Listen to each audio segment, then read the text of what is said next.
Shadows Will Scream by Peach Sneakers. Summary. Roman has a migraine. They have stuff for that. Roman, any contribution you'd like to make would be appreciated. Roman swallows hard, trying to suppress a swell of nausea. What? He manages to eke out from his slowly tightening throat. It feels like a storm's been building in his head all day, his temples throbbing with a slow and ominous pressure. He rubs at his forehead, but it does nothing to calm the spinning. It's like he's been tossed in a washing machine and left on boil. Roman, are you all right? Patton asks, but his voice is loud, too loud, and Roman jerks back without meaning to, guilt swallowing him whole when he sees the hurt expression on Patton's face. Sorry, Padre, He tries to apologize, but the words won't come out. He doesn't even know what to say. Oh? Remus asks, surprisingly softly. So soft that Roman's head automatically turns toward him to see the enigma in fluffy shoulders and green sash, fiddling with the ends of his sleeves. Remus, leave him alone, Patton demands, but Roman shakes his head. What is it, Remus? Roman manages to ask. Remus looks hesitant, but he finally steps forward with an encouraging push from his boyfriend. Do you get migraines? He questions. Migraines? Roman blinks, slowly in bewilderment. What are those? It's like a headache, but it's more than that, Remus says. It's a neuro thingy. He looks back helplessly at Deceit, who softly smiles. Neurological, Deceit corrects, his voice also surprisingly gentle. It's all about brain chemical soup and nerve pathways, Remus continues. I don't know much about that stuff. Lolo can probably tell you more. For the last time, please stop calling me Lolo, Logan murmurs behind Remus in mock despair.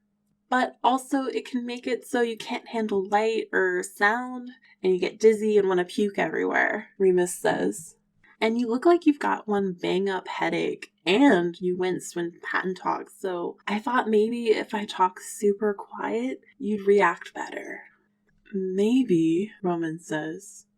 I didn't know there was a name for them. He trails off, dazed. Of course there is, Logan says. I wish I had known you suffered from migraines, Roman. Of course today is not a good day for us to go over ideas for the next video. Yeah, let's just take a break for the day, Virgil chimes in, fitting the ends of his hoodie sleeves over his hands. Patton looks around at them, confusion in his eyes. But it's just a headache, isn't it? He protests, and again, he's so loud. It makes Roman wince, wanting to clap his hands over his ears like a child. Remus just went over some of the ways it isn't, Deceit points out, and his voice is soft, but Roman can hear the steel behind the words. So can Patton, as Roman watches, his face pale. Weren't you listening? No, Patton admits. Finally, his voice is a soft enough volume. Roman's shoulders aren't up by his ears, trying futilely to protect him from the onslaught of sound. I'm sorry, Remus. It's just, hard for me to think of you as being helpful. I get migraines, Deceit admits. He knows what to do because of me. He's the only reason I can function at all when I have them. He bestows a fond look on Remus, whose cheeks go pink. You should go to bed, Remus tells Roman. Take some of Deceit's meds and go to bed. The video will still be here when you wake up, Virgil says. Roman sways for a moment, the throbbing in his temples decides for him. I would like that, he says. Very much. Remus guides him to his bedroom, followed by Deceit. Before Roman is even allowed to enter the room, Deceit's turn the lights off, and it is to blessed darkness that he finally tiptoes in. Here, Deceit says, quietly concentrating. This one goes under your tongue and dissolves. This one you swallow. What are they for? Roman asks, just as he places the first under his tongue. It is more pleasant than he expected. The first one's for nausea, the second is to stop the migraine, Deceit explains. Also, because the second one causes nausea, so you might as well try to cut it off before it gets any worse. He tosses the other pill back with the help of a conjured glass of water. Deceit scrunches his nose. Remus is there then, coaxing him to lie back and get under the covers. Do you have to leave? Roman asks, before he can think better of it. Remus and Deceit exchange a look, then shake their heads. We don't have to, no, Deceit says. Cuddle time, Remus exclaims quietly. Roman sighs as his brother squirms under the covers on one side. He's almost painfully hot.